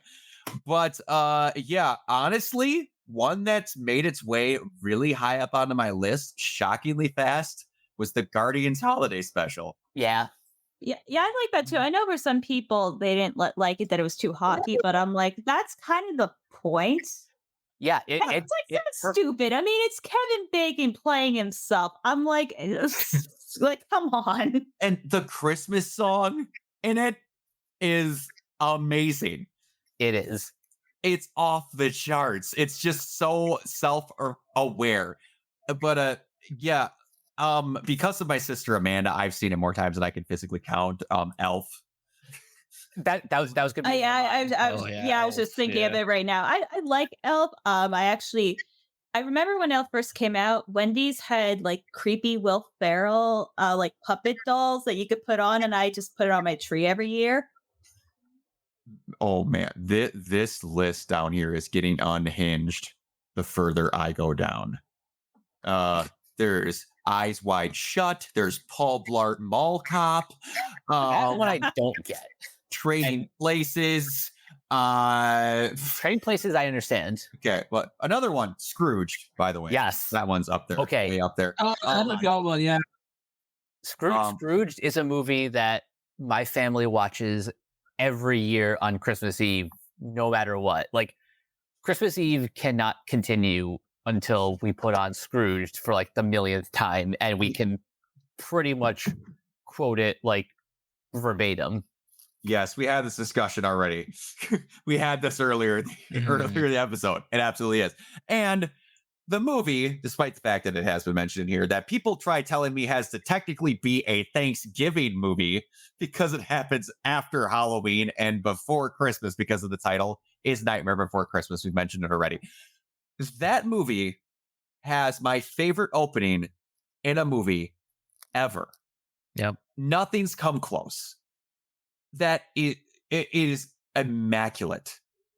The simpleness of that. And also, I am not the biggest fan of his, but I will tell you, go search this. Possibly my favorite cover of a song of all time is the Marilyn Manson cover. Yes. Of that intro. It is majestic how good that cover is. Oh, it's wonderful. And there is an AMV online of that set to scenes from Soul Eater. Ooh. Magical. Chef kiss. Beautiful. Yeah, I have become less a Marilyn Manson fan ever since the lawsuits from a couple years ago that Keona and I talked about years ago. Yes. Yeah. But I will concede his cover of This Is Halloween is perfect. It's like I have The Beautiful People, This Is Halloween, and Sweet Dreams. Like, it is very hard for me to, even though the person he is, not like those songs. But also Personal Jesus was like kind of a staple in the mid 2000s. Yeah. Oh God, was it? But yeah, there's like also there's some up here, but like I always watch Batman Returns also. That one is up there. But I also watch Heart of Ice and that the like what is technically the first episode if you look in chronologically. It comes before on Leather Wings, the episode for Batman the Animated Series in the asylum where they actually sing all the Christmas girls. Yeah, it's I wonder if that's like where it actually came from. I don't know. I can't think of an earlier time than that. That would be awesome if it came from that, though. Here's a tweet. Here's a tweet I got to read you guys. I'm enjoying my annual Christmas watch of Batman Returns, a movie that ends with a villain attempting to destroy Gotham using an army of penguins with little rocket launchers on their backs, or as it was called at the time of its release, the one that was too dark. Yeah. You do see Batman smile as he throws a Christmas clown down a shaft with dynamite on his chest. People like to forget that scene happens. Batman never murdered in those Tim Burton movies. Did you watch them? Excuse me. Having some holiday cheer. I mean, the guy did kind of deserve it. Also, another low-key one, Gremlins. Oh, yeah. Yeah. Gremlins. Good call on that one, Manny. Yes. That old bitchy lady being thrown out the window like that. That is. I also like. Here's my only problem with Gremlins. Don't feed them after midnight. When? Midnight isn't a definite standpoint. You should have said during the dark. Yeah, what about daily saving times or time zones? Like, what the hell? What's Gizmo gonna do? Even as an elementary school kid, I went, that doesn't make sense. It just sounds cool. It does It just sound sounds cool, and that's it's a why they good did it's a it. good tagline. It's a wonderfully vague, it's a wonderfully vague world that you'd see in a fairy tale. What was that? There was also one that was not great, but I still have it on DVD because I don't throw anything away. What the hell was that? Danny DeVito, Matthew Broderick. What the hell Oh, was that? Neck of Halls. Nope. Maybe I'm thinking of the wrong Matthew Broderick one, but it's Christmas with the Neck Cranks. of Halls. No, that's No? Oh, I was thinking of Christmas with the Cranks. No, Oh. Christmas with the Cranks is the one with Tim Allen. Yeah, I had my stuff mixed up. God, yeah. There was an. Yep, I had that mixed up. Yeah, there's a couple of those ones where if you just type in Christmas movies on Google, there is a list. Oh yeah, I suppose Daddy's Home 2 is technically one. yeah, 8-bit Christmas. That's right. yeah. That came out just like a few years ago. It did. I forgot all about that. But yeah, Christmas Vacation, the classics. Also, Frosty the Snowman, the old animation. I do have to watch that all the time. That is one of my favorite trivia things to bring up to people whenever we're talking about older movies. It was like, what did he actually say when he put the hat on him? Because it wasn't Merry Christmas. It was Happy Birthday. So I have a Mount Rushmore of Christmas movies. Scrooge is obviously one of them. Elf is another one. Home Alone. Yeah, Home Alone. I just rewatched that. That is true. I rewatched it a couple of nights ago, and it holds up so much Home better. Alone 1 or 2, because don't both of them? Yeah. Yeah. I will defend Home Alone 2 because I like Home Alone too. Yeah. even though it's basically the same movie as the first one but set in New York, the scene with the like the bird lady Yes. is it's fantastic.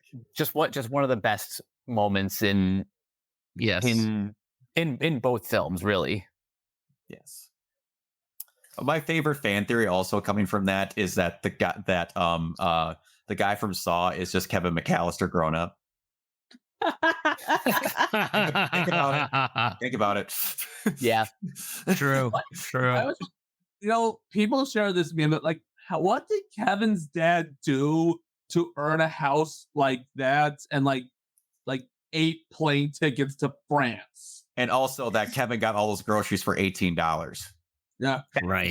That's impossible.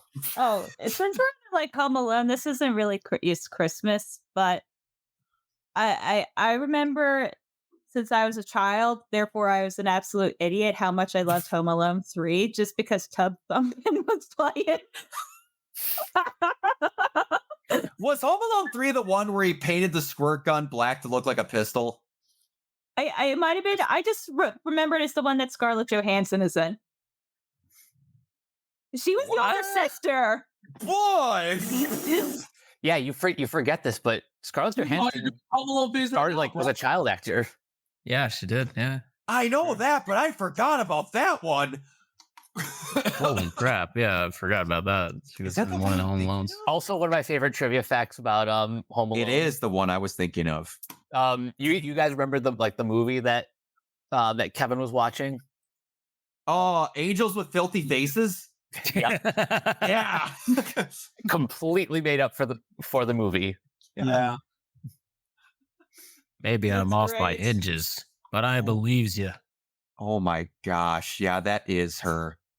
Wow. I'm gonna give you to the counter tree to get you Wow. lying, loser, whatever. I forget. Seen before I pump your guts full of lead. 1, 3, no, 1, 2, 10. Merry Christmas, you filthy animal. And then, of course, the other one is sometimes it switches back and forth between Miracle on 34th Street and It's a Wonderful Life. Yeah, yep.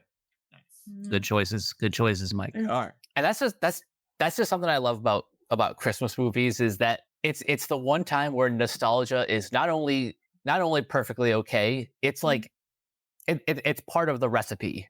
Yes. Like Right. you can't have a good Christmas movie without that bit of nostalgia. or like something that you know that you'll be nostalgic about in the future, like a new one, like with Klaus, for instance. I know I'll be nostalgic for that. I know I'm going to be watching that movie with my kids.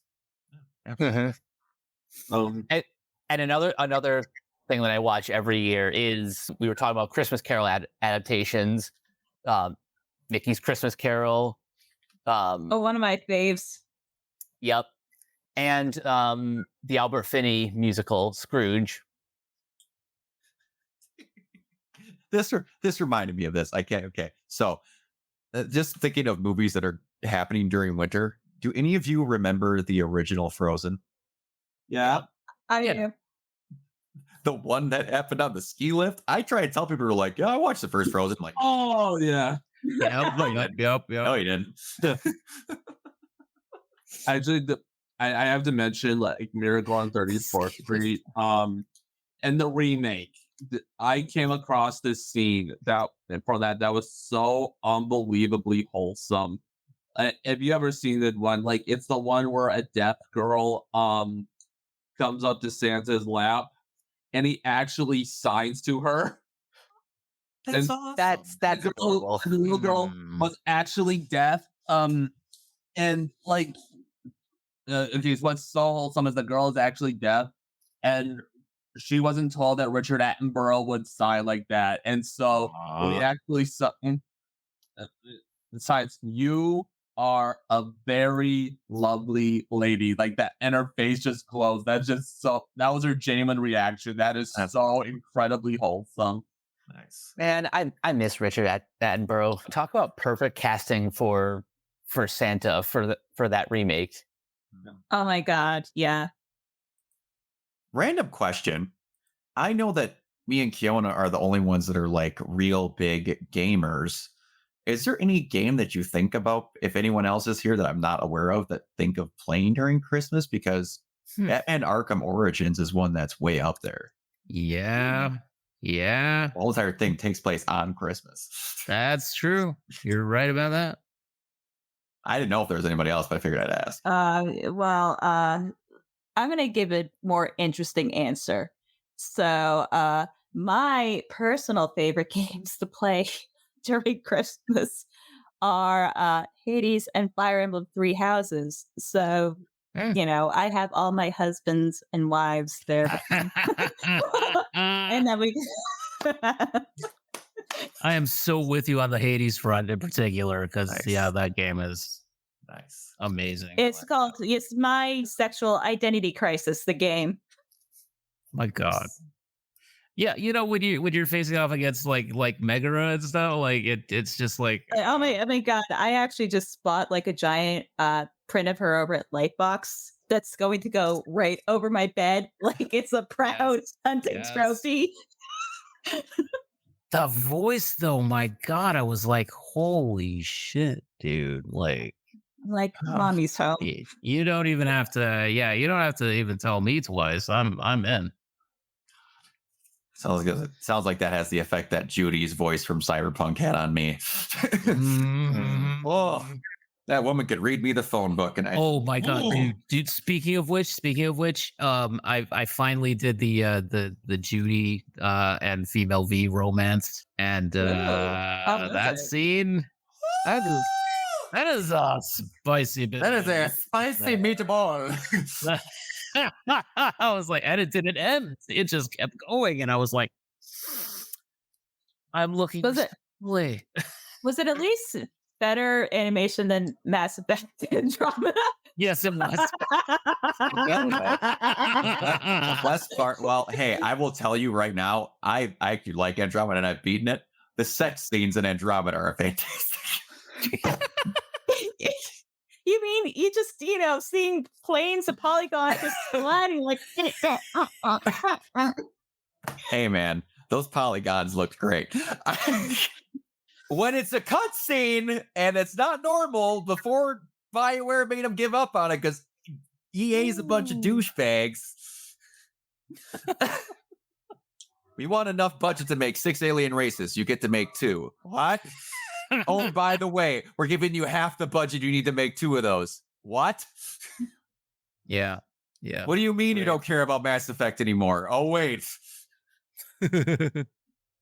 Probably not going to get new Mass Effect until the PS6 this fucking rate. Maybe. I mean, I wasn't never really a big Mass Effect fan, but that's just to me, it's kind of crazy. Like that was like such a huge franchise in like the mid 2000s, and now it just feels like it's been removed from public consciousness, which to me is just like kind of fucking wild. It is because EA said point blank that they no longer wanted BioWare to make Mass Effect games after the third one. And they only made the other one because of how rabid of an outpouring of people telling EA they're dumb for not letting BioWare make those games anymore. I mean, but you saw the N7-Day thing, right? Mm-hmm. I mean, we're getting it. Oh, I know. They had almost, if you zoom in on that thing, almost everyone for every alien race, including everyone from Andromeda, is in that little cape shot. Yeah. And the bar looks suspiciously like Afterlife. Yeah, it surely does. A lot of Andromeda references too. There is, and it makes me happy because my God. Yeah, they're not forgetting it, which is good. No. One of my all-time favorite crushes is Cora Harper from there. She looks like a lesbian, but she's straight, so I got one. You got lucky. One thing you don't know about me is if I get a crush on a woman in a video game, it is 4,000% that she's going to end up a lesbian. It never fails. I mean, but you might still have a chance. I'm kidding. So more like 1 in 100, more like 1 in a million. So you're telling me there's a chance. Hey, every time I hear the word lesbian, have you ever seen the show Coupling? No, I have not. Okay, so it's basically the show Steve Moffat did before Doctor Who, and Jack Davenport's in it. This was like right around Pirates of the Caribbean when he was in that. But anyway, there's a scene where I forget the exact context of where it goes, but basically one of the characters is called, with a tape that says lesbian spank inferno. And then that's like the whole bit is like trying to explain what lesbian spank inferno is so he doesn't get in trouble with his significant other. That's like the ongoing joke in Supernatural of bustyasianbeauties.com. Oh, but even better with Coupling is because, Coupling's actually funny. NBC actually tried to do an American remake of it. Oh, no. Oh, And no. it's awful. Oh, God, I can't no. imagine. Oh, no. No, but if you ever have the chance to watch Coupling, because a lot of it's like classics, one of my favorite episodes is Jane and the Truth Snake. And it's not what you think. It involves Try to explain to me how that's not what I think. So that's You're having a real hard time coming up with an explanation right now. Okay, so Jane, who is one of the characters, she's like, the Blanche of like the group, like a yeah. all right, and she's like a news reporter, and she's like a helicopter reporter who does like the traffic. Anyway, I believe she causes the helicopter to crash or malfunction, so she gets fired from her job. So she's trying to find like a new identity, and one of her job solutions is to become a children's performer, and she has like a giant sock puppet that she calls the True Snake, but it's very suspiciously colored.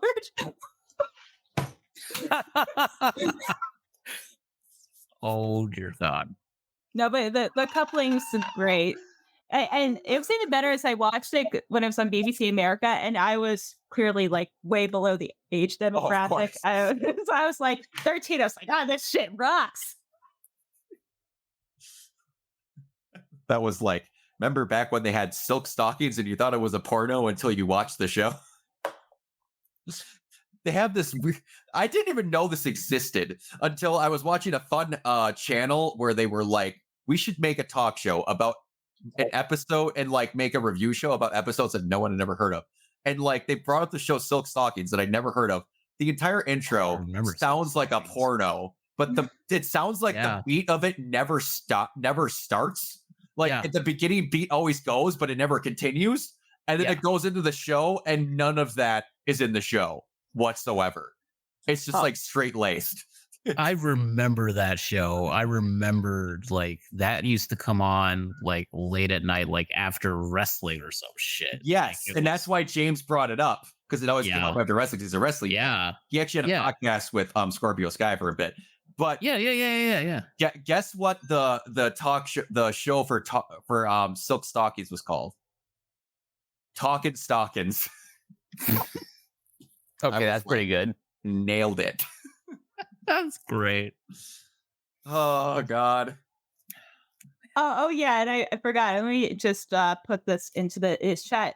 The other thing that happens when she gets fired is I think she pretends that she overdoses. So, like, When did this come out? this show aired like 2000, 2004. Like, this is right before like Jack Davenport kind of blew up in the States because then he did Pirates and then he did oh shit! What was the show? The Broadway show that Steven Spielberg produced. I just about the Marilyn Monroe musical, and I just cannot remember the name for the life of me. Because he was the dance instructor there, or whatever, the director. Okay, gotcha. It was like it's just musical theater. Tumblr just couldn't shut up about it, and I can't fucking remember the name of the show. Gotcha. Bombshell. That was the name of the musical, but what was the actual name of the show that it was named after? That I don't know. Oh, Smash. Smash, thank you. Oh, so speaking of Jack Davenport, just remember that. If you ever want a good laugh, the audio commentary between Keira Knightley and Jack Davenport and like Curse of the Black Pearl is literally one of the fucking funniest things ever. Because they like clearly like I think both of them are probably high doing it.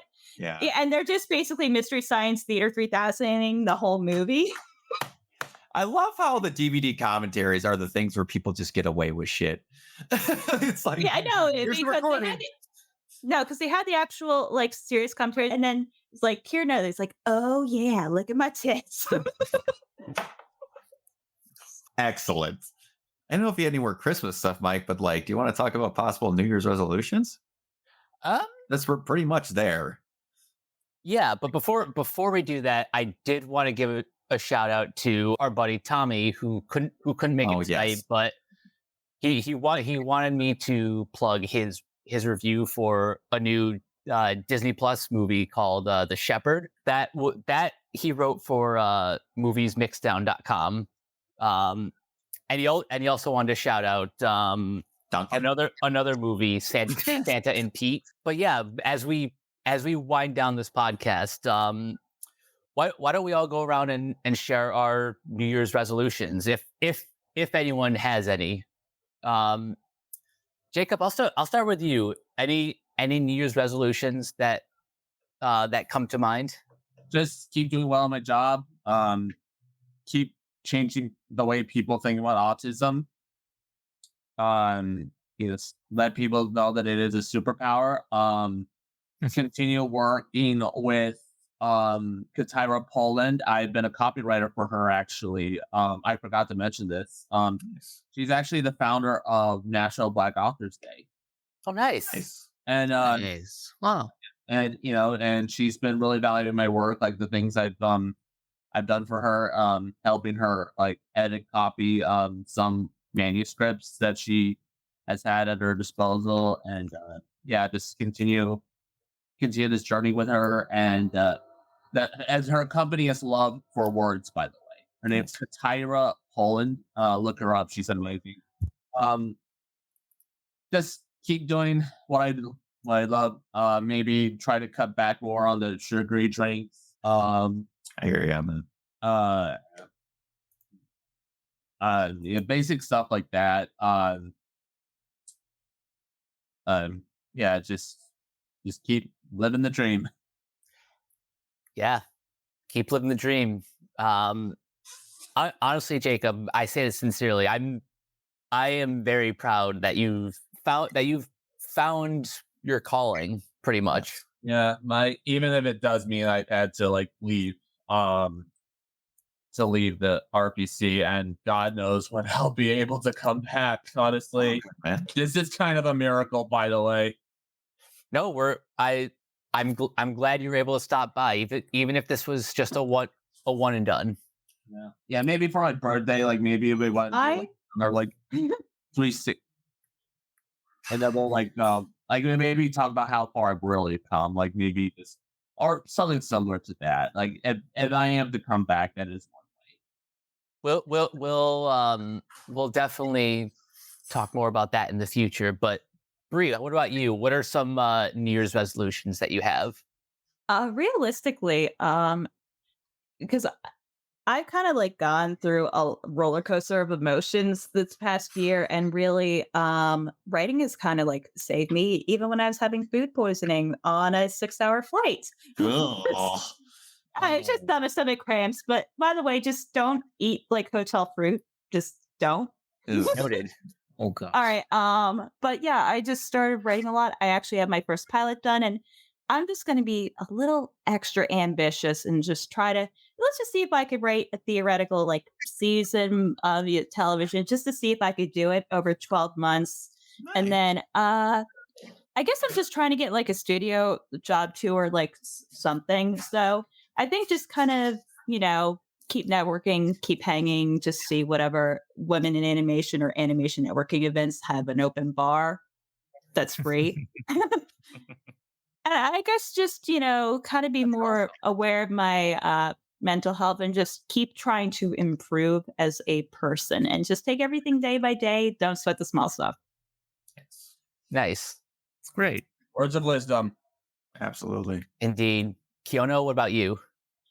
For me, it's gonna be just healing up physically as well as mentally, and just like hopefully getting my Twitch thing restarted. Doing that.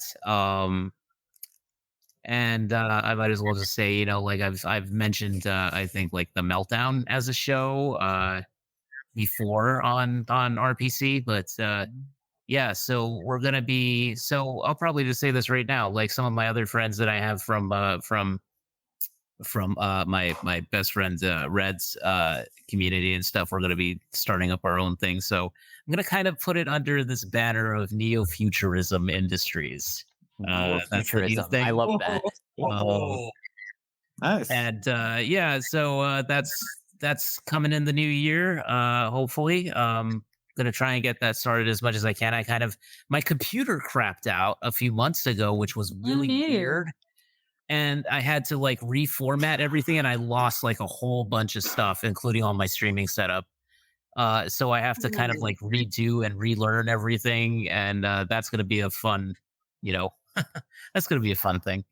Um, but yeah, apart from that, it's just getting some new projects off the ground and just working on, like Bree said, personal growth and healing and that sort of thing. So Good 2024 stuff. is going to be a good year. Rock, what about you? I want to get more of this thing done after I'm done saving Ooh, money for that's a sick. Yeah, got Yoko and Kamina coming back here, and then Nia here, and then the Tengen Topic and Lagan swirling up through here. So That's awesome.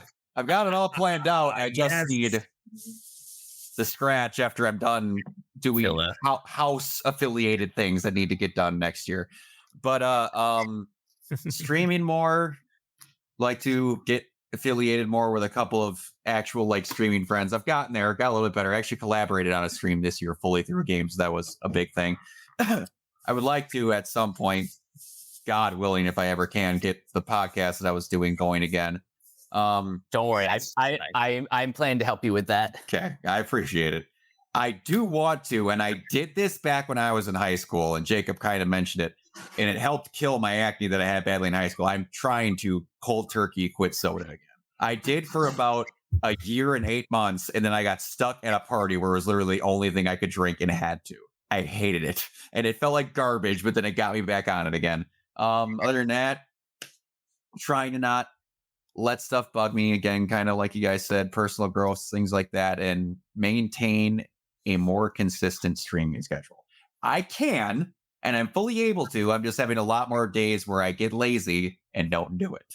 So I need to get better at maintaining, and I have a better plan and array of stuff to keep myself more excited about doing it and keeping on it. So, yeah, fun stuff. Nice. And as for me, basically my number one priority is improving quality of life. Be that personally, professionally. I will never give up on turning this into more of a thing. Something that I want to try to do more of is collaborating with other podcasts, other YouTube channels. Continue expanding the large RPC community, which again would extend to other content creators. And yeah, I'm not really the biggest fan of the word content, but yeah, especially but, when how it's commonly used. Yeah. Basically, I want to turn this into something that can last for like a long time. And I really do appreciate everyone who's either been here from the very beginning or is just a frequent recurring guest. Everyone has played a part in making this what it is today. Absolutely. It's just all the people that didn't want to put up with a tyrannical douchebag decided to do it in a better place. Oh, did I say that out loud? I understood that. Mike, I also Do I want to know? don't worry. It was a guy who was just kind enough that when I was running his entire gaming YouTube channel, doing it for free, doing all these extra videos, being the only person on his Twitch stream, I went away because of personal issues, because my suicidal thoughts were creeping back up and I was having the worst emotional stream of my entire life. Went away for 3 months, came back and said, hey, I'm ready to make contact again. Message seen, and never acknowledged that I existed ever again. Wow. He's a really great person. All of us did work for him for free and then just dumped us all like a sack of shit when he was done with us. Yeah. Really nice fucking guy. And really nice. And I feel personally responsible for the amount of shit that he says, because me and Mike were two of the people that talked him into finally putting his mug on a YouTube channel. And the rest is history. Wasn't just YouTube. I also I know he didn't want to be the face of it, and he just a few things I regret more. Mike, I have to this site's in a very different place than it was in March 2020. Yes. And there's no indeed. believe it won't be any bigger. We can hope. I'll keep working on it. It won't. There's no reason why it won't be twice as big by come 2026 or whatever. That's right. It always takes time, but that's the thing. I'm never going to give up on this. As you shouldn't. And the fire in your soul. Absolutely. And I'm always here for you, Mike. And you know what? We'll collaborate. We'll collaborate as well. Hell yeah. I'll tell you their exact name, but we mentioned their YouTube channel in this podcast. Oh. Yeah, we did. Yeah, we did. Captain Crocs himself. We'll fill you in more. I feel like there's this whole lore that I need to catch up on. We'll fill you in. Yeah, we'll fill you in off air, but off air, yes. But for now, as we wrap this up, first of all, Jacob, thank you for gracing us with your presence again. Where can everyone find you online? Facebook, Jacob Crable, KREHBIEL. That's it. I'm not on X I'm not on X. Yeah. That's dare you not be on I refuse to call it that. Me too. Same. We don't like dead naming, but it's okay to dead name Twitter. That's the only exception. Even Twitter then. True. Just said X to imply how things have changed since I left. Oh yeah, totally. Exactly. Yeah, I get you. Bree, where can we find you? Well, if you dare, and that's your choice. I won't be mad if you don't. I'm unfortunately still on the app formerly known as Twitter at Crazy Lemur. I'm also on Instagram if you just want to see occasionally like my photography stuff. That's Lemur's Rule One. I'm basically under some form of a Lemur name, and then if you want to hire me for editing diddly doos, go to letgreeditforyou.card.co. I should probably memorize the exact name, but yeah, if you want to hire me for editing stuff, that'd be cool. Or if you just wanted me to be that annoying bisexual friend, then yeah, just give me a drop.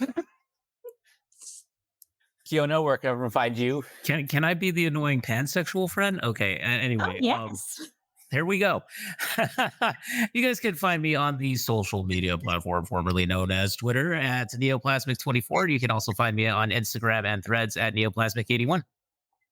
Nice. Rock, where can everyone find you? Can I be the awkwardly heterosexual friend? Well, every group has to have one. Absolutely. Exactly. If only I could fall for someone who wasn't a lesbian. Anyway, you can find me on literally everything. Threads, Blue Sky, the social media platform formerly known as Twitter. Yeah. I'm using Instagram now because I'm finally getting back into cosplay. Oh, finish another cosplay other than the one I'm working on now, which I'm finally working on a new one. And Twitch and YouTube as all at Organoid Zero. It's the same thing. I've got all of them nailed, thank God. But yeah, keep going. Me and Mike are currently, as I said, doing a along with our friend Masao, is doing a episode by episode review of Kill la Kill. So if you want to check that out, and on Twitter, I'm getting my ass kicked under God of War Ragnarok DLC, and other than that, I'll be working on some other stuff. But yeah. Oh, speaking of which, yeah, Brock, I have to send you this picture. So I actually got highlighted for Viz one year. This was like right before COVID hit. I decided, because my nephew was obsessed with Naruto and it was in New York, I decided to be Times Square date editor. And I wore like jeans. I had like a giant bag. So it's like a bag lady. And I just had a costume from Wish.